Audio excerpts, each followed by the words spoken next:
This is not Squaw Valley. It's Minnesota's snow-covered Metropolitan Stadium, where last Sunday, one of the NFL's coveted playoff spots was decided. With only 2 weeks remaining, 12 of the 26 teams still had a shot at Super Bowl VI. So today we're bringing you two of the crucial games that last week clinched titles. You'll see the Vikings beat the Lions and the Chiefs cliffhanger over the Raiders. In the winter carnival atmosphere of Minnesota, the mood was anything but festive for the Vikings and Lions. The entire season for each team had come down to this one game. The two teams had met in the season opener, with the Vikings prevailing by only 3 points. Afterwards, Detroit's Joe Schmidt publicly promised that his team would make the playoffs. But all season long, the Lions have been plagued with mistakes. Still, they have the league's leading running attack. The Vikings depend on their defense to stop it, for their offense has been nearly non-existent. Minnesota is one of the few contenders in recent years not to have an established quarterback. Bud Grant has been vacillating between three passers. That the Vikings have lost only 3 games is testament to their great defense. I'm Bob Delaney, and this is the NFL Game of the Week.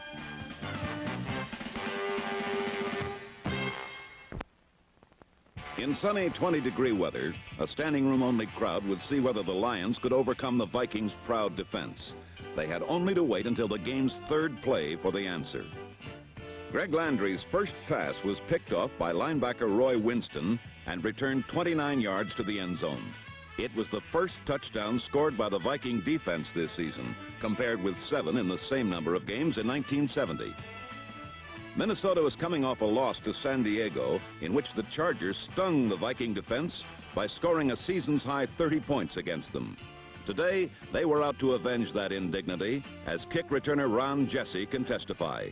This was a key to the game, as Jesse, a rookie and the leading returner in all of football, was kept in check today.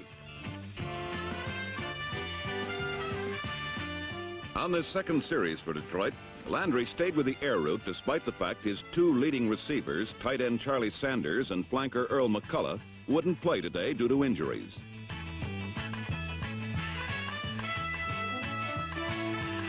Sanders' replacement was number 87, Big Craig Cotton, who took this pass for a Lion first down on the Minnesota 36. But here, the Lions continued to pass, and the attack stalled. Joe Schmidt called for a field goal attempt on a 4th and 2 situation, and Earl Mann made it from the 35. Minnesota 7, Detroit 3. Until late in the second quarter, neither team could do much on offense. Gary Coazzo started today for Minnesota, and his passing was hampered by the brilliant play of Lem Barney, number 20, who's returned at cornerback after being injured for part of the season. Barney almost single-handedly stopped a Minnesota series and forced a punt. He then gave the ball right back to Minnesota.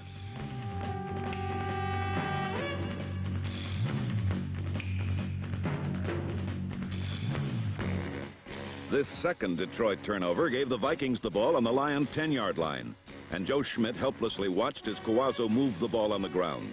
With 2 minutes left in the half and the ball resting on the 3, the Lion goal line defense braced itself for a certain run.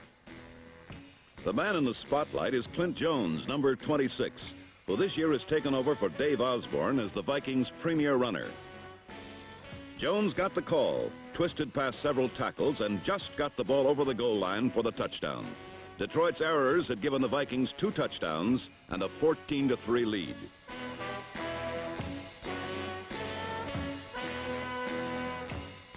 There was less than 2 minutes left in the first half now, and Detroit desperately wanted to get on the board any way it could before the half ended. Landry had to pass, and the Viking defense was waiting for him. After number 22, safety Paul Krause, knocked down one pass, Landry was made to hesitate before the hard-charging front line. But number 88, Alan Page, was called for roughing the passer. Page's overexuberance gave Detroit a first down in Minnesota territory, which didn't please Alan Page or the rest of the charged-up Viking defense.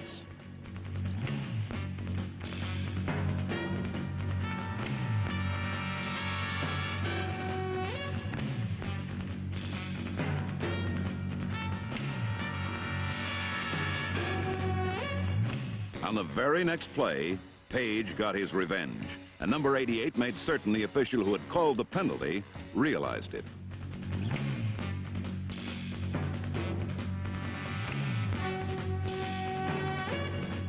Minnesota pushed Detroit backwards and forced a punt that was partially blocked by Carl Eller. Still, the Lions got a good roll, and Minnesota took over on the 50.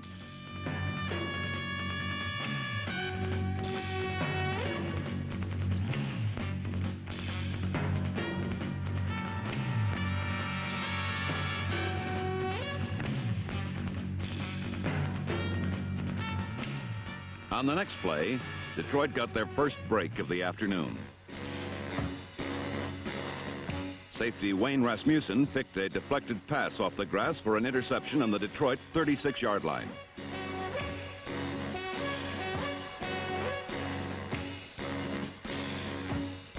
A repeat of this turnover shows Coazzo drilled the ball off the chest of number 21 Jim Lindsay, and Rasmussen made a shoestring catch of the ball to give the Lions their first break of the ball game.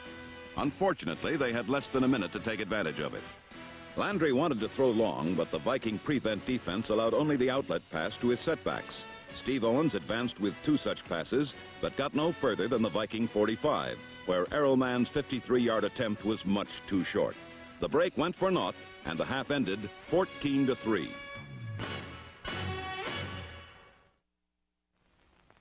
In the second half, and trailing by 11 points, Detroit's Greg Landry continued passing poorly. Ed Shirachman intercepted this one on Detroit's first series of the new half and returned it 33 yards all the way to the Detroit 12. The Vikings' early lead was vital for the defense because it had forced Greg Landry away from his strength, the running game. Landry was forced to pass despite the absence of his 2 prime receivers, and this, added to the fact he was not throwing well, had resulted in disaster for the Lions. Luckily for Detroit, Minnesota's offense was in low gear also, or the score would have been much greater. Despite the fact their defense had presented them with the ball on the 12, the offense couldn't take it in. Clint Jones was stopped short on 3rd down, and Minnesota again settled for a Cox 3-pointer that brought the score to 17-3.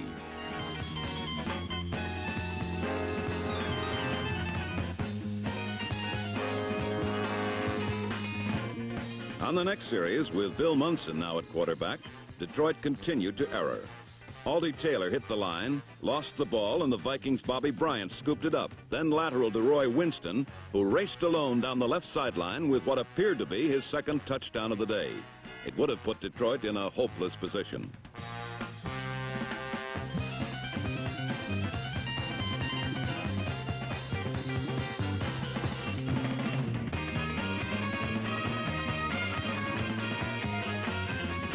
However, the ball was brought back because Bryant's lateral was ruled a forward lateral. As we look at the play again, we can see the official ruled correctly. By the time Winston touched the ball, he was beyond Bryant, thus making the play illegal.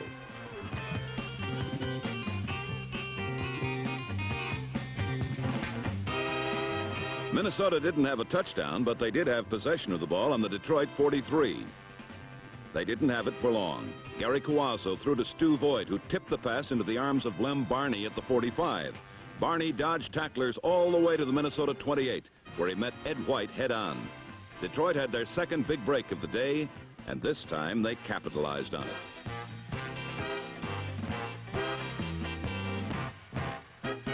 For the first time, the Lions took over with good field position and were able to run. Steve Owens ran 2 successive plays for 8 yards right through the middle of the Viking defense. Owens has been the big story for Detroit this season, as he's already set a new Lion record for running and seems a certainty to go over the 1,000-yard mark. Owens' running had brought his team to the 4-yard line, where Bill Munson, off a play fake to Owens, found Larry Walton all alone in the corner of the end zone. The Lions had their first touchdown of the day, and we're back in the ball game. On the first series of the 4th quarter, Detroit was forced to punt from their end zone. Watch number 88, Alan Page, roar in to block the punt. Page and Doug Sutherland gave chase, but the ball rolled out of the end zone for a safety. Minnesota not only had 2 points, but would get the ball again on a free kick. Once again, their defense had put points on the board, and it performed as a prime offensive weapon. Today, its leader was Alan Page, the former defensive tackle from Notre Dame, possibly playing his finest game in his 5 seasons as a pro.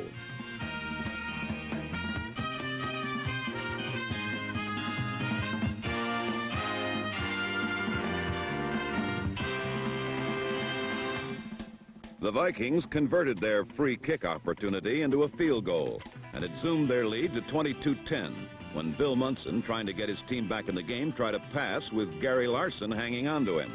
The ball ended up in the hands of number 58, linebacker Wally Hilgenberg, who returned it to the Detroit 32. Again, the defense had caused a turnover, this one ending all hopes for the Lions.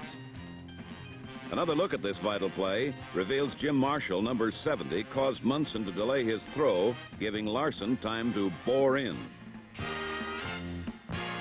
With the ball on the enemy 32, Oscar Reed drove straight ahead for 15 yards, one of the longest offensive plays of the day.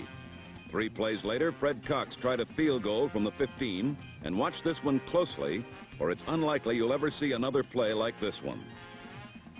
The kick was blocked, and the ball rolled dead toward the goal line. Watch number 83, Jim Mitchell, throw a block on Mick Tingelhoff. His foot kicked the ball, making it live. None of the Vikings except Jim Lindsay seemed to know what to do. He downed it, giving Minnesota a freak score that seemed to have everyone but the officials bewildered. Though the Lions were enraged, the call was correct and was appropriate end to today's scoring. Every Minnesota score was the result of the defense's superb play. There had been Roy Winston's touchdown interception, Clint Jones' score after a fumble recovery, 2 field goals resulting from a stolen pass and a safety, and now a bizarre touchdown from a blocked field goal.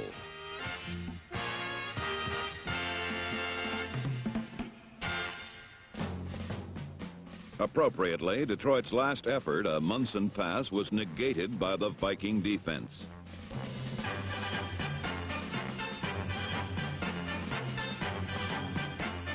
The Purple Gang had given their team a 29-10 victory over their archenemy, the Lions. More importantly, the win gave the Vikings their 4th consecutive NFC Central Division title. Minnesota again is the undisputed champion of the NFL's rugged black and blue division. For the Lions, it was the end of any playoff chances.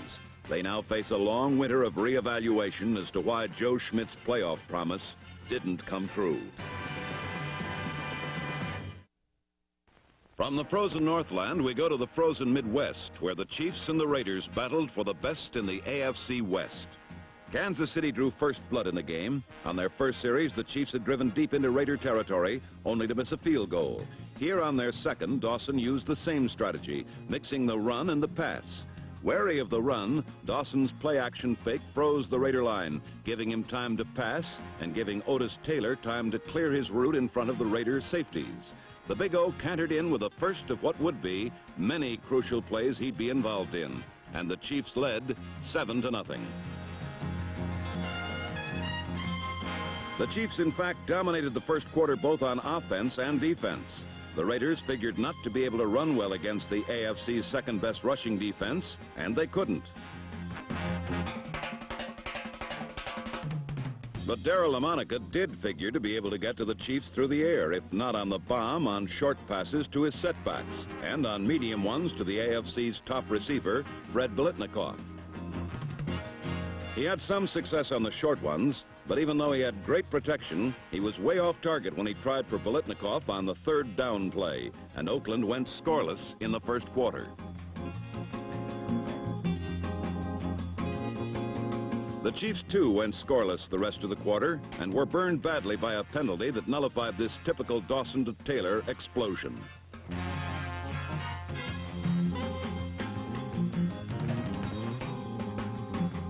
But on the first play of the second quarter, the Chiefs' defense got the ball back for Dawson as Marv Hubbard was hit hard and coughed the ball up to safety Jim Kearney, number 46.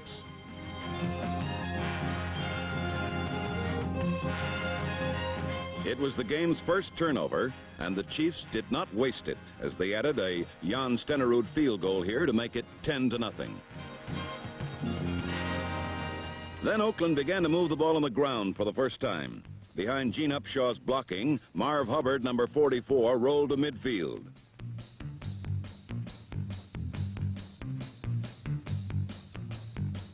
Hubbard's great success this season has caused some Chief fans to dub the big back with a less than affectionate nickname. But here, Mother Hubbard's cupboard went bare. Led by Big Buck Buchanan and Marv Upshaw, The Chiefs line poured in on LaMonica on a third down play and forced the Raiders general to take cover. The Raiders had to punt again. So far, they had 3 punts and a fumble in 4 tries. Dawson couldn't exploit his next opportunity either. In fact, he gave the ball right back to Oakland on his first mistake of the game.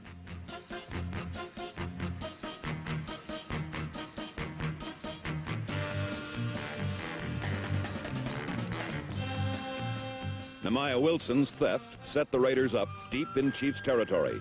But Coach John Madden decided it would not be LaMonica who would try to capitalize on the break. So the old man came in, Father Time, number 16, George Blanda. And sure enough, Blanda had a few miracles left in his 44-year-old pockets as he quickly took the Raiders in for a score. He didn't try to force anything long, hitting on quick shots to Biletnikoff. And from the one, he gave to Hubbard, and Oakland was finally on the board late in the first half, trailing 10-7.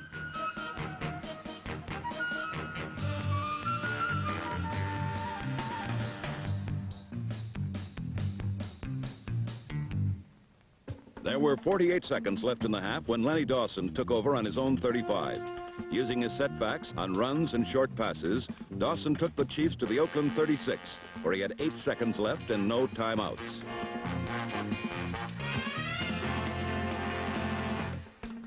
Here, the Raiders suffered a lapse. Figuring Dawson's receiver would quickly step out, they didn't go for the tackle, and Dennis Homan shot down the sideline and almost went in.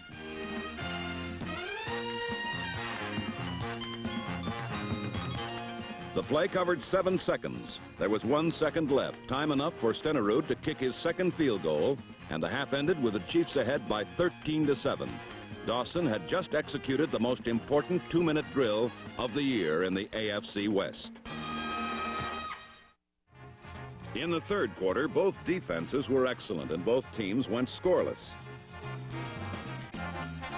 Buchanan's manhandling of Blanda suggested LaMonica's return, but the old man was just shaken up temporarily and did not miss a play. But Blanda may have hurt his shoulder worse than he'd let on, because later in the quarter, after he had taken Oakland to the Chiefs' 20, he threw up a zingless spiral that floated into Jimmy Marsala's hands, and the drive was ended. The Chiefs with the ball on their own 2.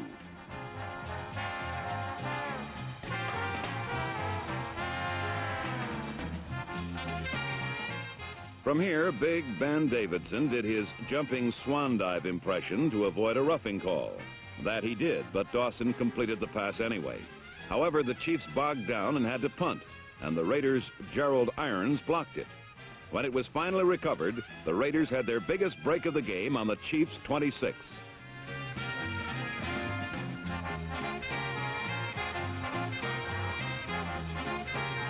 Blanda disdained any long pass and took the Raiders goalward on the strength of Marv Hubbard's running and receiving.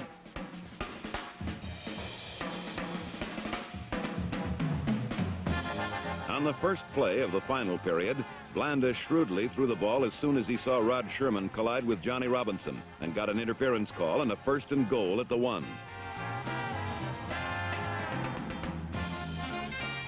From the 1, Hubbard blasted in, and Blanda's extra point put Oakland in the lead 14-13 with a little less than a quarter to play. The miracle worker would have 2 more chances to increase his lead. The next time he had the ball, he and Ray Chester moved Oakland inside Chiefs territory, but the attack sputtered and Blanda tried for a 47-yarder.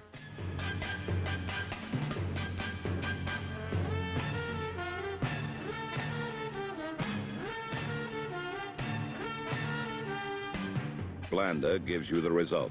It was still 14-13 Oakland. 3 plays later, Blanda had the ball again due to an Oakland interception, but again the Chiefs denied him any penetration once inside the 30. So on 4th down, Blanda tried from 37, but his kick was blocked. Twice within a minute, the Raiders had opportunities to increase their lead to at least 4, and twice they had blown it.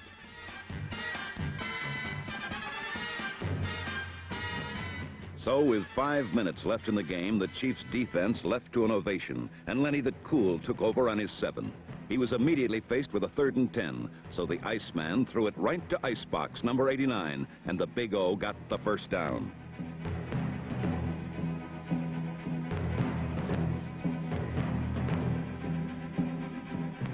Twice more did Dawson go to Taylor on this drive. In fact, throughout the game, even knowing the Raiders were keying Taylor, Dawson challenged them and beat them. He refused to abandon his greatest strength. But the Big O's biggest catch was the one he never made.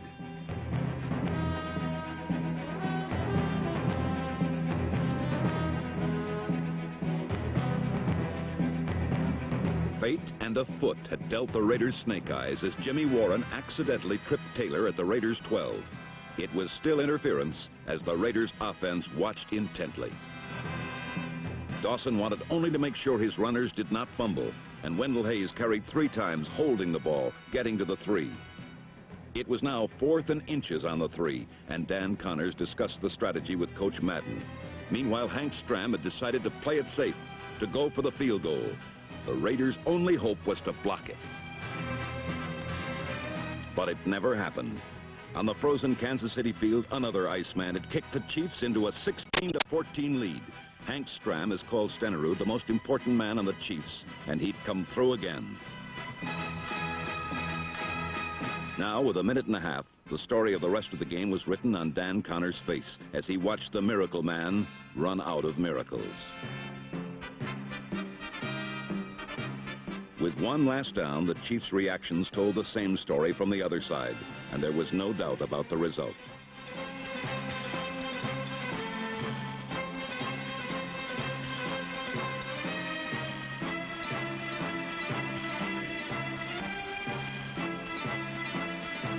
What had happened on Blanda's final down was that Jim Kearney intercepted his last gasp, and the game was over.